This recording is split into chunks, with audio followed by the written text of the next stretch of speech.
الفيديو ده لو ظهر لك في نهايه 2024 او بدايه 2025 فهو كفيل انه يخليك تغير من حياتك كلها، لاني هعرض لك 4 خطوات تعملهم عشان تخلي السنه الجديده اللي هي 2025 احسن سنه في حياتك. وانا عارف ان معظم الشباب اللي في سن الدراسه او حتى اللي بيشتغلوا في وظيفه معينه عندهم بعض المشاكل في حياتهم، زي الطريقه اللي عايشين بيها وزي الروتين اللي بيخلي كل الايام شبه بعضها. فلو عايز تغير من حياتك بجد في السنه الجديده وعايز تحسن من كل الجوانب، يبقى تركز معايا قوي في الفيديو ده، لعله يكون سبب في تغيير تفكيرك اللي بالتبعيه هينعكس على حياتك بالايجاب. فيلا بقى نعمل قهوه مع بعض ونبدا، بس ما تنساش احنا في القرن ال21 من حق افهمك وحقك تكون فهيم. يلا بينا. الفيديو ده برعايه دونها، وده المكان اللي انا جبت منه النوت بوك الكبيره اللي بكتب فيها اي حاجه خاصه بحياتي في 2025. وطبعا انتوا عارفين حبي للتدوين وحبي للكتابه، فانا كل سنه ليا نوت بوك كده بخصصها لكل حاجه في حياتي في السنه الجديده. اللي خلاني اختار دونها هي جوده المنتجات بتاعتهم وترتيبها والتنظيم بتاعها. استنى لاخر الفيديو عشان اوريك كل حاجه انا جبتها من عندهم. السلام عليكم ورحمه الله وبركاته، ازيكم يا فهيم، عاملين ايه؟ يا رب تكونوا بخير، واهلا بيكم في سنه جديده وفيديو جديد وحياه جديده احسن وافضل بكتير من اللي قبل كده بامر الله. خلاص تقريبا احنا دخلنا على 2025، ولو تفتكر من سنه بالظبط انت كنت قاعد نفس القعده وكنت بتحاول تخلي سنه 2024 هي احسن سنه في حياتك، ولكن ما عرفتش. طب هو اشمعنى فهيم اغير حياتي في بدايه سنه؟ ما انا ممكن اغيرها في اي وقت عادي. طبعا تقدر تغير حياتك في اي وقت عادي وتبدا في التغيير في اي وقت، مفيش توقيت معين بيكون هو الاصح، لكن في دافع غريب بيكون عند اي حد انه عشان يغير اي حاجه في حياته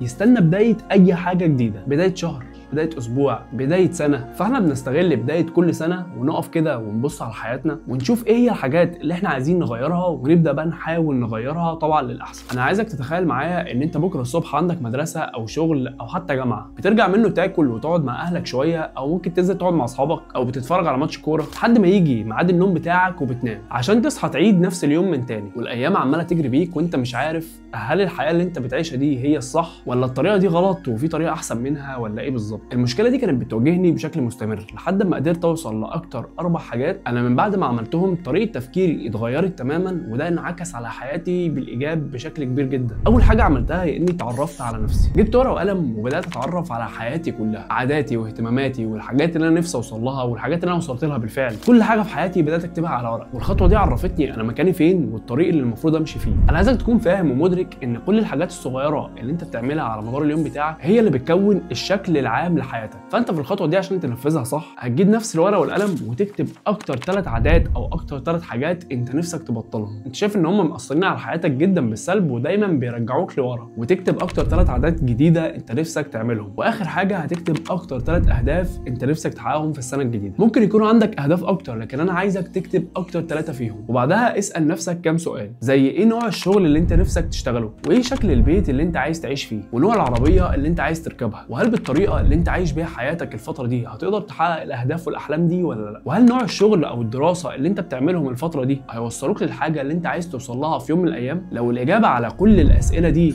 ايجابيه الحياه اللي انت عايشها دلوقتي هتوصلك لكل الحاجات دي، يبقى انت مش محتاج انك تغير تغيير جذري في حياتك، انت بس محتاج انك تحسن من شكل حياتك. انما لو الاجابه لا فانت هتحتاج تغيير جذري في حياتك. كده انت خلصت اول خطوه وتعرفت على نفسك وعلى حياتك، وبناء على الخطوه دي هنعرف احنا هنعمل ايه في ال3 خطوات اللي جايين. الحاجه الثانيه هي اكتر حاجه هتخلي فيه تغيير جذري في حياتك واللي انا عملتها عشان احسن من شكل حياتي تحسين كامل، وهي اني اتعلمت. عندي اقتناع تام ان مفيش اي حاجه في حياتك انت هتتعلمها الا وهتفيدك بشكل مباشر او حتى بشكل غير مباشر. فانا عايزك تتخيل معايا انك مثلا سنك 16 17 18 20 25 او حتى اكبر او اصغر من كده، لو استغليت الفتره دي في انك تتعلم كتير قوي، ايه اللي ممكن توصل له لما يكون عندك 30 سنه؟ اعتقد هتوصل لحاجات كتير قوي وهتكون فارق على ناس كتير قوي في نفس سنك، وهتعيش حياه غير الحياه العاديه اللي معظم الناس اللي في السن ده بيعيشوها. وفعلا ده هيزود فرصه انك تكون في مكان احسن بكتير قوي عن اللي حواليك، تكون بقى في وظيفه احسن، يكون عندك بيزنس على حسب رغبتك واهتماماتك والحاجه اللي انت بتسعى عشانها. وبالتالي الخطوه الثانيه اللي انا بنصحك انك تعملها في السنه الجديده هي انك تتعلم. طيب هتتعلم ايه؟ عشان تعرف انت هتتعلم ايه انت لازم تعمل خطه تعلم للسنه الجديده، ورقه وقلم تانيين غير الاولانيين. هتقول لي اعمل فين ده كده الورق كتير قوي، هقول لك هتعمل ايه بس بعد الخطوه اللي جايه. اول حاجه لازم تحطها في خطه التعلم بتاعتك هي اللغه، ويفضل انها تكون الانجليزي عشان يعتبر هي اللغه الام في مجال العمل عموما، واحنا مجبرين للاسف على هذا الوضع ان اللغه الانجليزيه هي اللغه الام في البيزنس وفي الشغل وفي كل الحاجات دي. اتعلم اللغه دي بالطريقه الغير تقليديه عن طريق الممارسه، كل يوم لمده نص ساعه بس مارس اللغه دي، والله هتتقنها في فتره اقل من سنه كمان. تاني حاجه تتعلمها حاجه من اتنين، اما مهاره تتعلمها عشان تشتغل بيها من على النت، ده اوبشن، وعندك مهارات كتير بقى، عندك برمجه بكل مشتقاتها، وعندك شغل السوشيال ميديا بكل مشتقاته، وفيديو اديتنج وموشن جرافيكس و3 دي انيميشن، ومهارات كتير قوي. شوف مهاره تكون مهتم بيها وخصص لها وقت في يومك. والاوبشن التاني انك تتعلم في مجالك اللي هو مجال شغلك. لو انت موظف في شركه ممكن تاخد كورس قوي في مجالك ينقلك نقله كبيره من الشركه اللي انت فيها يوديك لشركه احسن منها. واخر حاجه تعملها في الخطوه دي هي القراءه. انا عايز اقول لك والله ان الظروف الصعبه اللي انا كنت فيها من فتره هي اللي خلتني ابدا في القراءه، كنوع من انواع الهروب، بهرب من الظروف الصعبه دي بالقراءه. وبسبب توفيق ربنا ثم القراءه، الكتب اللي ليها علاقه بتطوير الذات والفلوس والعادات كان ليها سبب كبير قوي في تغيير حياتي 180 درجه. هتقول لي يا عم هو في كتاب بيغير حياه حد؟ بص، هو اللي بيغير حياتك هو عقلك. لو عقلك وتفكيرك اتغيروا حياتك كلها هتتغير. فلو عايز تغير عقلك وتفكيرك فانت لازم تقرا. وانا هرشح لك 4 كتب للسنه دي، كل كوارتر بكتاب، مش هتقل عليه. ولو قرات الكتب دي قبل كده اقراها تاني، صدقني هتفرق معاك قوي. اول كتاب هو العادات الذريه او قوه العاده. الكتاب الثاني هو كتاب الاب الغني والاب الفقير، وده من اهم الكتب اللي هتقراها. وخد كتاب نادي الخميس صباحا، الكتاب ده ممتع فوق ما تتخيل. وكتاب فكر وازداد ثراء. كده انت خلصت خطوتين من الاربع خطوات اللي لو عملتهم والله السنه دي هتكون افضل سنه عدت عليك. الخطوه الثالثه اللي انا عملتها وفرقت معايا جدا هي ان انا خططت. من اكتر الحاجات اللي كانت بتخليني تايه في حياتي ان انا كنت بسيب اليوم بتاعي ماشي ببركته، بمعنى ان اسيب كل حاجه سايحه على بعضها. كل لما افتكر تاسك او داخل عمل، طب لو ماليش مزاج عادي بقى، عادي ممكن ناجله لبكره، ايه يعني اللي هيحصل؟ ما بكونش عارف عندي ايه بكره، ولا عندي ايه الاسبوع الجاي، ولا عندي ايه كمان شهر. ما كانش في تخطيط في حياتي لاي حاجه خالص. كل شيء كان سيء جدا في حياتي لحد ما بدات اكتب كل حاجه بتحصل معايا، واعمل خطه للاسبوع، واعمل خطه للشهر، واشوف التاسك ليست بتاعت اليوم بتاعي فيها ايه. وخد بالك كان في اوقات كتير بتعدي عليا الخطه ما بتمشيش زي ما انا عايز او زي ما انا ما كاتبها، ولكن فكره ان انا كنت راسم حياتي على ورق ده كان بيخليني اعدل فيها بشكل مستمر، وكان بيبقى فيه فليكسبيليتي كده في الايام بتاعتي من غير ما اثر على ادائي بالسلب. عشان كده انت لازم تركز انك تحط خطه لحياتك، خطه للشهر، خطه للاسبوع، وتعرف النهارده انت عندك ايه، وبكره عندك ايه، وبعد اسبوع عندك ايه، عشان تكون متحكم في زمام امور حياتك. وعشان اسهل عليك الموضوع ده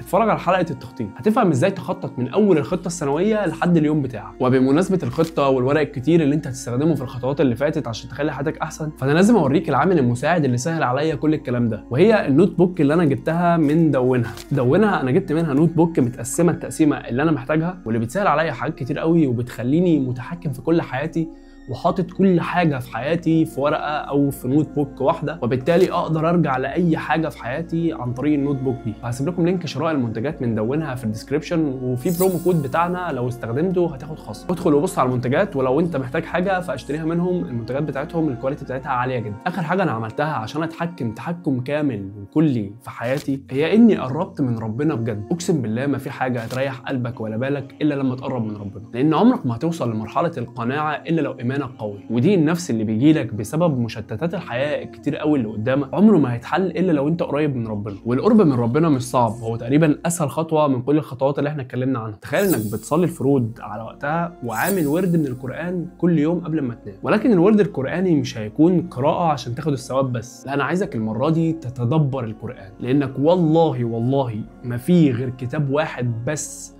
هو اللي هتلاقي فيه كل الأسئلة اللي في دماغك، وكل الأسئلة اللي لسه هتيجي في دماغك عن حياتك وعن الشغل وعن الحياة عموما وعن كل حاجة. والكتاب ده هو القرآن الكريم. ومن ضمن الحاجات اللي تقرب فيها من ربنا هي الشكر. هات ورقة وقلم واكتب كل النعم اللي في حياتك وكل الحاجات اللي انت حققتها في حياتك، واشكر ربنا عليها. وشوف نفسك السنة اللي فاتت واللي قبلها انت كنت فين، والسنة دي انت فين وعايز توصل لفين، وهل حياتك بتتغير كل سنة ولا لأ؟ ولو بتتغير اشكر ربنا على التغيير ده. انا كده خلصت الحلقة. بايدك انك تنفذ كل الخطوات اللي احنا اتكلمنا عليهم وتخلي السنة دي هي احسن سنة في حياتك، وبايدك انك تكون ضيعت معايا وقت على الفاضي. اتمنى اكون ضفت لك ولو شيء بسيط في الحلقة بتاعت النهاردة. لو عجبك الفيديو ما تنساش تدعمني بلايك، تشترك في القناة لو انت مش مشترك. اشوفكم الحلقة الجاية.